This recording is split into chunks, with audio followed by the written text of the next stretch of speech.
Саламатсыздарбы, урматтуу телекөрүүчүлөр, сиздер Ачык Айкын программасын түз эфирде көрүп баштадыңыздар. Бүгүн биз маданияттагы маанилүү маселелер деген теманын тегерегинде кеңири талкуу кылабыз. Бизде конокто жазуучу, драматург, кинорежиссер Жаныш Кулманбетов агай. Ошондой эле кош келипсиз агай. Ошондой эле бизде азыр бир аз кармалып жатыптыр. Жалал Абад облусундагы Барып Алгулов атындагы драм театрынын директору Эмил Балтагулов мырза азыр келе жатат. Ошондой эле Маданият министринин орунбасары Салтанат Аманова айым бизге конокко келмек, бирок эфирге 20 мүнөт калганда келе албастыгын билдирди. Урматтуу телекөрүүчүлөр, биз талкуубузду баштай берели. Конокторубуз келип калар. Агай, бүгүнкү майрамыңыз менен куттуктайбыз. Чыгармачылык эргүү болсун дейли. Бүгүн жанагы Маданият министрлиги уюштурган иш-чарага чогуу жаран катышты. Ал жерде асыл ойлор айтылды, пландар айтылды, программалар, көп программалар алдыга коюлганын да экөөбүз угуп келдик. Бул жерде ошол бүгүнкү маданият кызматкерлеринин күнүнө арнап, ошол маданият чөйрөсүндөгү маселелер менен жемиштер тууралуу сөз кылалы дедик да. Сиз буга чейин өзүңүздүн өнөрүңүз аркылуу кинодо болобу, ошол адабиятта болобу, театрда болобу, ошол жаш муунга кыргыздын түпкү маданиятын сиңирип, ошол нерсени кандайдыр бир муунга жеткирип келатасыз да. Өзүңүздүн эмгегиңиз бар адабиятта, кинодо. Бүгүнкү күндө кайсы эмгектин үстүндө иштеп атасыз? Бүгүнкү күндө дагы ушул негизи мен драматург болгондон кийин мен пьеса жазамын, ал түшүнүктүү. Андан тышкары кино сценарийлерди жазамын. Анан эми театр сынчысы катары дагы илимий эмгектерди, анан изилдөөлөрдү, чыгармачыл портреттер жазам. Жакында эле менин ушу быйыл 2 китебим жарык көрдү. Биринчиси Пушкин актерлы нарратор, орусча. Значит, о двух моделях киргизского театра, мирового театра киргизов деген. Андан тышкары Жумадыловдун 2 тагдыры деген эмгегин жарык көрдү. Анан эми азыр ушул кезде жаңы сценарий иштеп атам. Быйыл ушул Жаңыл мырза жөнүндө дагы бир жаңы сценариym жазылып бүтүп, кадимки Жаңыл мырза жөнүндө азыр сайтка жарыяланды. Анан бул сценариym болсо, балким ушу жакын аранын ичинде, эгер мүмкүнчүлүк болсо, бул кино болуп тартыла баштайт. Негизи өлкөнүн атын чыгарган маданият тармагы ошондой эле спорт болуп келген негизи. Тилекке каршы бизде каражаттарга байланыштуубу же болбосо жана көңүл кош мамиледен уламбы, бир аз канча акча бөлүнсө дагы эң азы, анан эң аягында бөлүнө турган болуп калбадыбы акыркы жылдарда. Сиз азыр жогоруда айтып кеттиңиз, бир канча эмгегиңиз жакын арада жарык көрөт деп, аны басып чыгарып, ошондой эле кино тартам деп атасыз. Аны көрүүчүлөргө тартуулоо үчүн каражат жагын кантип атасыз? Биринчиден, мисалы, Пушкин актерлы нарратор деген бул мен өзүм чыгардым ал китепти. Анткени эми ал менин баягы көп жылдан берки өзүмдүн ушу биздин кыргыздын Дегес моделиндеги театр деп коебуз, айтуучулук өнөрүнө байланышкан. Анан Мемес моделиндеги театр, ушу 2 театрдын айырмасы жөнүндө көп жылдан берки менин оюм. Жумадыловдун, Саатбек Жумадыловдун 2 тагдыры, анын уулу бар.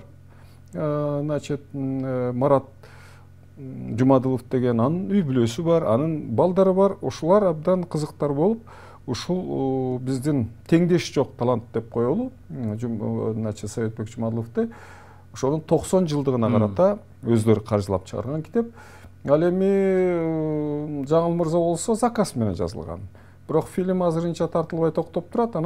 Андан тышкары дагы Сүймөнкул Чокморов жөнүндө жазган сценарийim былтыр иштелип бүттү эле. Ушу быйыл азыр конкурска берип койдум. Ушул жакын арада балким каралып калат деген оюм бар. Ал эми акыркысы болсо, бул дагы ошол биздин бир легендарлуу адамдарыбыздын тарыхынан алынган.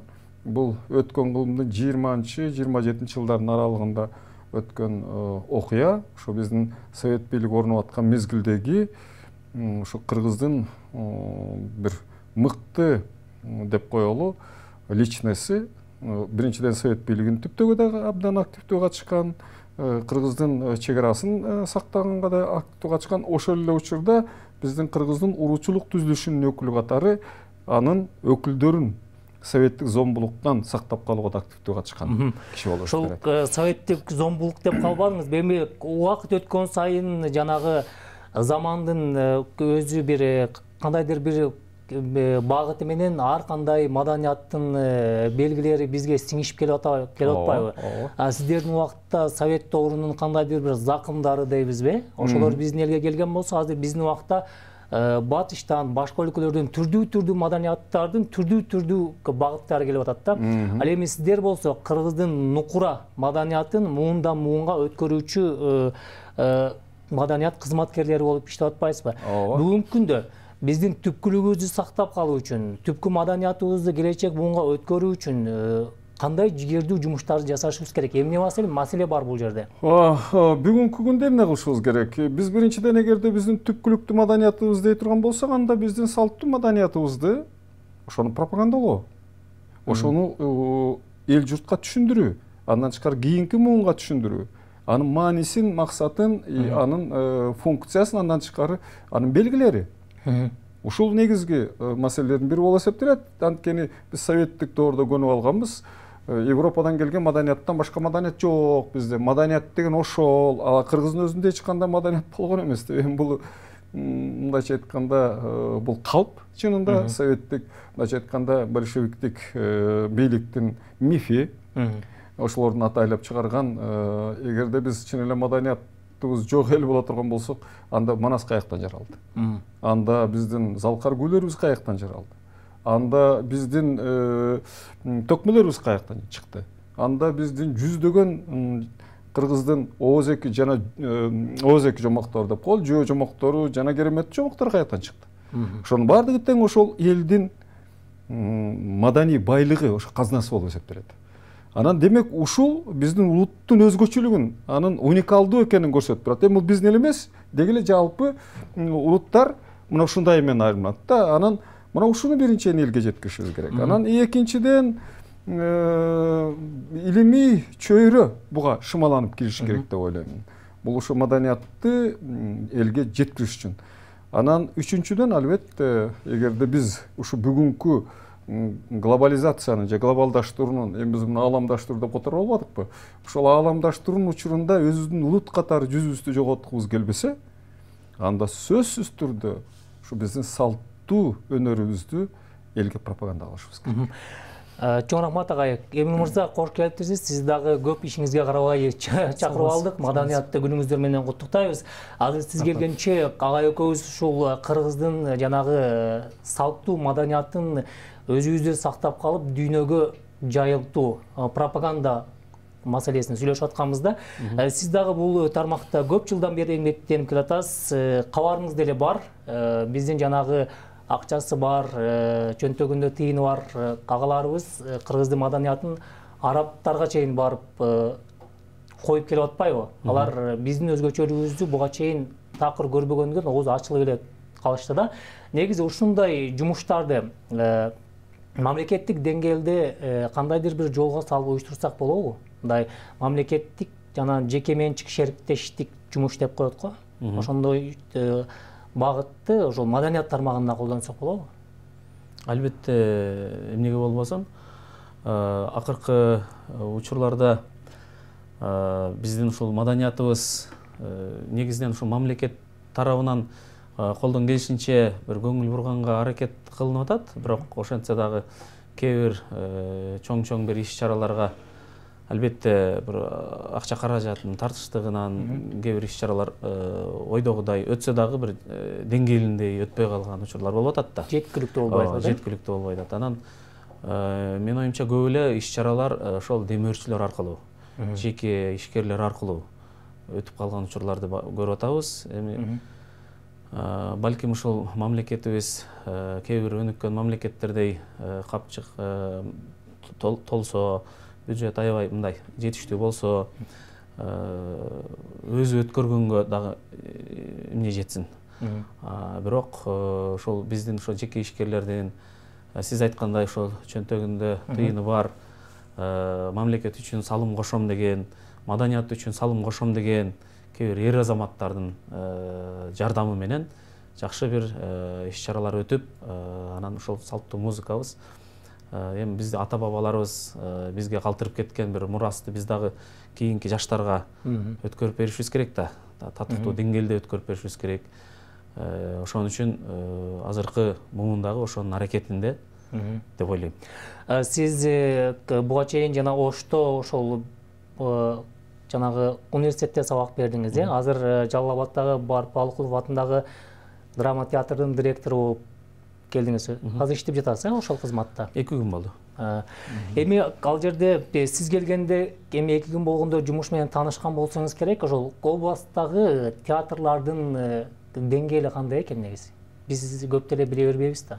Ооба, эми мен буга чейин Ош мамлекеттик университетинин искусство факультетинде иштегем. Андан кийин билим берүү тармагында жалпы билим берүүчү орто мектептерде да иштедим. Негизи кесибим адистиги музыка мугалими болгон үчүн ал тармакты да көрөйүн дедим. Облустук филармонияда иштедим. Андан кийин Жалал Абад маданият техникумунда билим берүү. Ал эми билим берүүгө да карайт, маданиятка да карайт. Анан ушул 2 күн болду. Сиз айткандай Барпы атындагы облустук театрга келип калдым. Жаңы эле жумушка чыгып эле коллектив менен таанышып эле кайра жолго чыктым бул жака. Ошон үчүн эми көйгөйлөрдү ичтен билбесем да сырттан көрүнүп эле турат. Себеби бардыгы эле искусство тармагында, маданият тармагындагы көйгөйлөр окшош эле. Акыркы учурларда ошол биз кадр маселеси аябай ойлондуруп келет. Ошондой эле айлык маяна проблемасы ойлондуруп келет. Себеби маданият чөйрөсүндө иштеген адамдар байыйм деген адамдар эмес. Эгер байышым керек, мен бай жашашым керек дегендер болсо, эчак эле башка тармакка кетип калмак. Анан ошол жерде иштеп, өнөрүн тартуулап, 3 адам, 4 адам кол чапса да ошого ыраазы болуп жашап келаткан бул бир гана ошо маданият адамдары да. Бирок ошентсе дагы тапкан маянасы айдан айга жетпейт да. Карызга батат, башка болот, кенен жашай албайт. Ошон үчүн биз мындай көпүрө катары жетекчилер суранабыз да бийликтен. Биздин ушул кол алдыбызда иштеп аткан жалпы ушу маданият кызматкерлерине айлыкты көбөйтүп бериңиздер депчи. Ошол анан ошонун айынан толук кандуу жанагы образга кирип, толук кандуу иштебей, түштөн кийин башка жумушка иштеп, же болбосо дагы бир кошумча бизнестерди таап алып, чыгармачылыктан аксап калып аткан чыгармачыл адамдар да бар. Ошол көрүүчүлөргө да кызык, аз дегенибиз түшүнүктүү, аз айлык алганчы, бирок орточо канча айлык алат деген суроолор болот да көрүүчүлөрдөнчү, орточо маданият кызматкерлери. Биз бир убакта бир ставка менен иштеп жүрдүк, 3800 сом акча алып жүрдүк айына, бир айга. 3800 сом колубузга тиет эле. Кармап калып. Бирок ошону жеткиргендер дагы бар. Жүрүп барып келет, таксиге эмес, маршруткага да чыкпайт. Велосипед менен барып келет. Бирок жакшы жашагысы келгендер андан сырткары той топурга, концерттерге катыша коюп жамбагат. Бирок аякка барбаган биздин аксакалдарыбыз да бар да. Тойлорго барбаган аксакалдар дагы бар. Мындай орто муундар дагы бар. Алар кантип жашайт? Аларды ойлосоң зейниңге ийит да. Бул жерде агайыбыз Жаныш агай, сиз кино тармагында көп эмгек жасадыңыз, азыр деле бир канча жумуштардын үстүндө экенсиз. Эми биздин базар кичинекей, ошол тарткан тасманы актап бере турган, сиздердин жашооңуздарга жанагы тапкан акчаңыздар жете турган деңгээл жок да биздин ички базардачы. Азыр абал кандай, азыр кандай тиричилик кыласыздар кино тармагында иштеп? Мисалы эми кино бул мен жеке өзүмө келе турган болсом, кино бул менин бүтүндөй жашоо мисалы материалдык кызыкчылыгымды канааттандыра турган тармак эмес да. Мен биринчиден сабак беремин жогорку окуу жайларында. Андан тышкары жана айтпадымбы, мен өзүм негизги менин чыгармачылыгым бул драматургия. Мен пьесалар жаратам, пьеса жазам. Ага эми бизде баягы жарбаган эле гонорар төлөнөт, калем акы, бирок баягы өзүңүн ички муктаждыгың болгондон кийин ал ага деле анча карай бербейсиң. Анан экинчиден эми жана мен айтып аткан китептер жазылат. Анан алардын дагы мисалы каржылап бере турган булактары табылат дегендей да. Кино тармагында болсо көрүүчүлөрдөн кинотеатрга барып аткан көрүүчүлөрдөн тышкары дагы бизде жанагындай YouTube канал деген болот. Анан онлайн кинотеатр дегендер бар. Ошолордон аздыр көптүр ошол акырындап түшө берет. Анан эң башкысы бул жерде меценаттардын жардамы менен деп айтышыбыз керек. Негизи бизге ушу меценатчылык сөз түрдө институт кириш керек. Мунун тегерегинде абдан көп жылдан бери сөз болуп келатат, бирок тилекке каршы бул ишке аша элек. Ошо мыйзам кабыл алыныш керек деп, анткени дүйнө негизинен ошо маданият тармагы меценаттардын эсебинен жашайт. Ошолор жардам берет. Бизде меценатчылык кимдерге багытталган? Эми баягы жакыр жашагандардын жашоосуна карап ошолорго жардам берүү максаты менен, анан билим же болбосо дагы ушундай бир чоң программалар чыкканда ошол жардамдашат. Маданият тармагында меценат деген түшүнүк дээрлик жок деп койсок болот. Түшүнүктүү. Бул жерде жанагы салттуу маданиятыбызды келечек муунга өткөрүү үчүн жанагы акчасын, айлыгын ойлобой, актабаса да тер төгүп иштеп келатасыздар да. Бүгүнкү күндө биздин жанагы ошол түпкү маданиятыбызды талкалай турган, аны басынта турган, башка маданияттарды сиңирүү багыт алгандагы аракеттер бар да. Эмил мырза, сиз жаш муунга сабак берип келатасыз, ошондой эле улуу муундан алган тарбияңызды кийинки муунга өткөрүү аракетинде жүрбөйсүзбү? Түпкү маданиятыбызды сактап калуу үчүн башка жактан келгендерге жанагы контур маданият деп коебуз го, каршы маданият. Ошолорго мындай каршы туруп, өзүбүздүн түпкүлүгүбүздү сактап калышыбыз үчүн кандай саясатка барышыбыз керек? Эми биз эң негизгиси балдарга талим тарбия берип атканда туура багыт коюшубуз керек, түшүндүрүп, анан кызыктырышыбыз керек. Эң негизгиси биздин өзүбүздүн ошо салттуу музыканын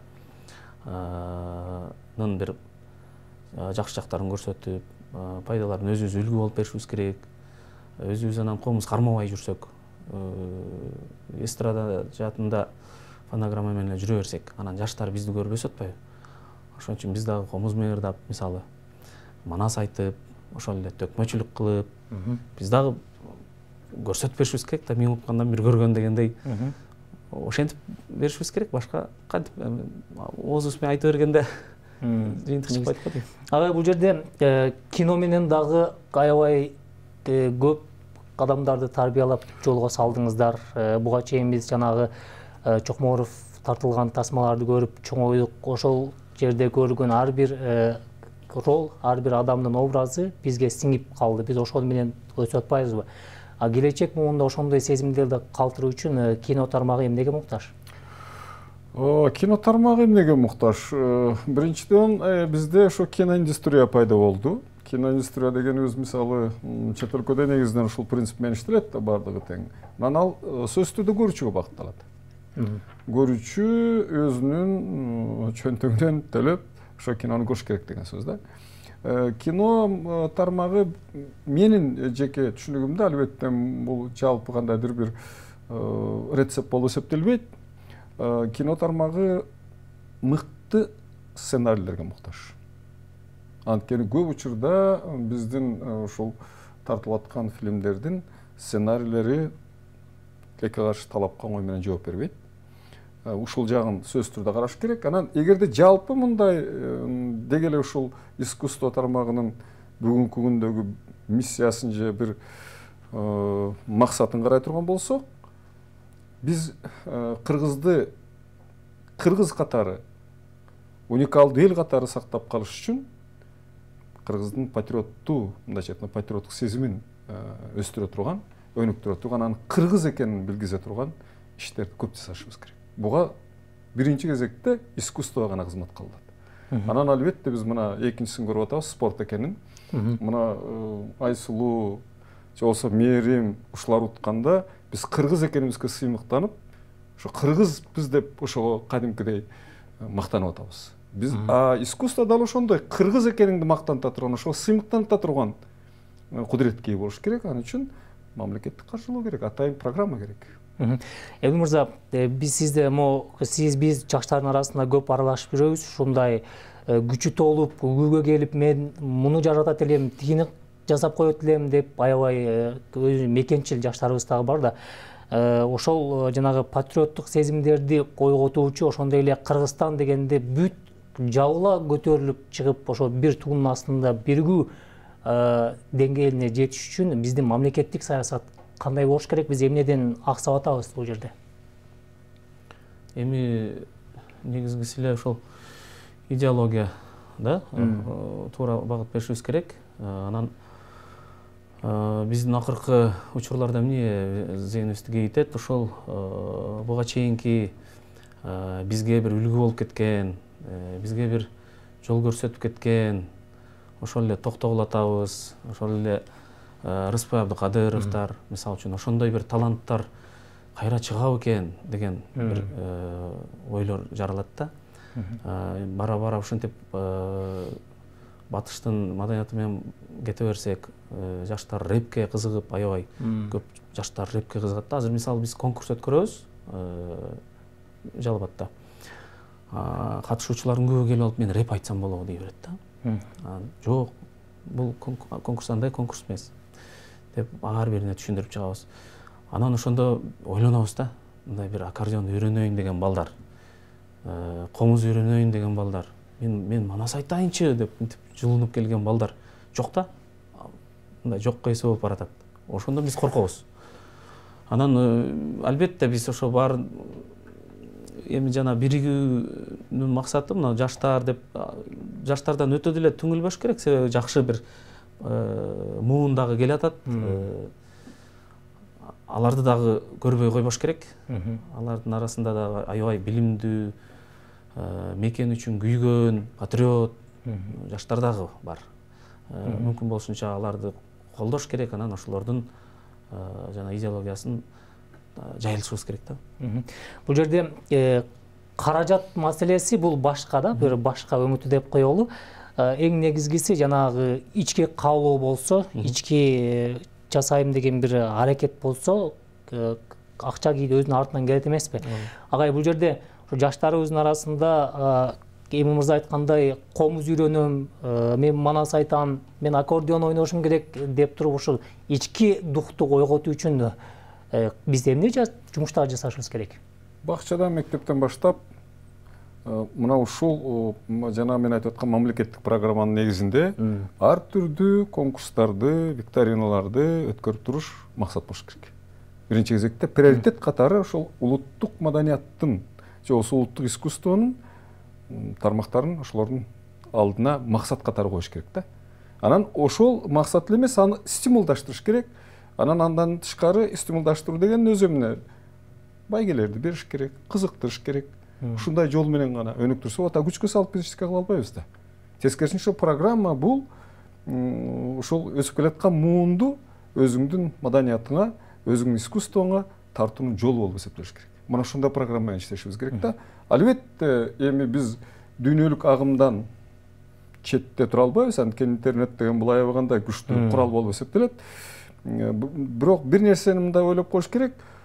Жаштарда балким ошондой кыял болушу мүмкүн. Биз да жаш кезде Битлсты көрчүбүз, ошого кызыкчубуз. Маселен, айталык, же болбосо Бони Эмди укчубуз. Ошо биз үчүн бир идеал же кумир болуп эсептелчү учурунда. Анан бир аз убакыт өтүп 30тан өткөндөн кийин ойлоно баштайсың. Мунун мага канча зарылчылыгы бар деп. Анан ошондо сенин өзүңдүн ата энең уккан, сен чоң ата чоң энең уккан комуздун үни кулагыңа алда канча жакшы болот. Мен бул жерде бир нерсе эсиме түшүп кетти. Университетте окуп жүргөндө мен Монголиядан келген монгол балдар менен жашап калдым. Алар үй бүлөдө тарбиясы мектепти бүткөндөн кийин окуса окубаса чет өлкөгө чыгарышат экен балдарын. Анан чыгарганда көпчүлүгү англис тилдүү өлкөлөргө чыгарышат экен. Бирок мен таң калган нерсе, канча англис тилдүү өлкөлөргө барса деле алар өздөрүнүн маданиятын ошол жака пропаганда кылып, наркы өлкөлөрдүкүн сиңирип албайт экен да. Менимче бул ички тарбиядан го дейм. Эмил мырза, бизге эмне жетишпей жатат? Ата энелердин убактысы жокпу же кандай дейм да? Биз 2004-жылдары Кипр мамлекетине барып калдык. Чакыруулар менен. Ошол жерде концерт берип 20 күн жүрдүк. Кипр мамлекети боюнча 2 гана кыргыз студент бар болчу ошондо. Азыр эми көбөйүп калды. Ошол 2 студент биз баргандан келгенге чейин биз менен жүрүштү. Комуз менен ырдап, чопочоор ойноп, кыргыздын жана маданиятын көрсөтүп жүрдүк. Аябай мындай таасирленип, эл ачты. Биз Кыргызстанда жүрүп, кыргызча уруккан эмес экенбиз деди. Орус тилдүү балдар экен, орусча сүйлөгөн балдар экен, шаардык балдар. Анан ата-энелери дагы аябай жакшы жерде иштеген балдар экен. Биз кыргыз экенибизди, өзүбүздүн кыргыз экенибизди ушул жерден таанып атабыз деп аябай эл ачты да. О, чопочоор сон турбайбы, комуз сон турбайбы? Анан күнүгө биз кайсы жерде выступать этсек ошол жерде жүрдү да. Кол чаап отурат алдыңкы катарда. Анан котормочу болуп дагы жардам берип жүрүштү. Анан бизди узатып атып аябай рахматын айтышып, ошентип узатышты. Бул жерде демек ошол сиз айткандай чет жакта өзүңдүн бир баркыңды билет экенсиң, өзүңдүн мамлекетиңдин, өзүңдүн бир улутуңдун бир сыймык деген эмне ошондо билет экенсиң да. Бул жерде жанагы улуттук өзгөчөлүктөрүбүздү жанагы жүрөгүбүзгө түнөк таптыруу кыйынга туруп атпайбы бүгүнкү күндөчү?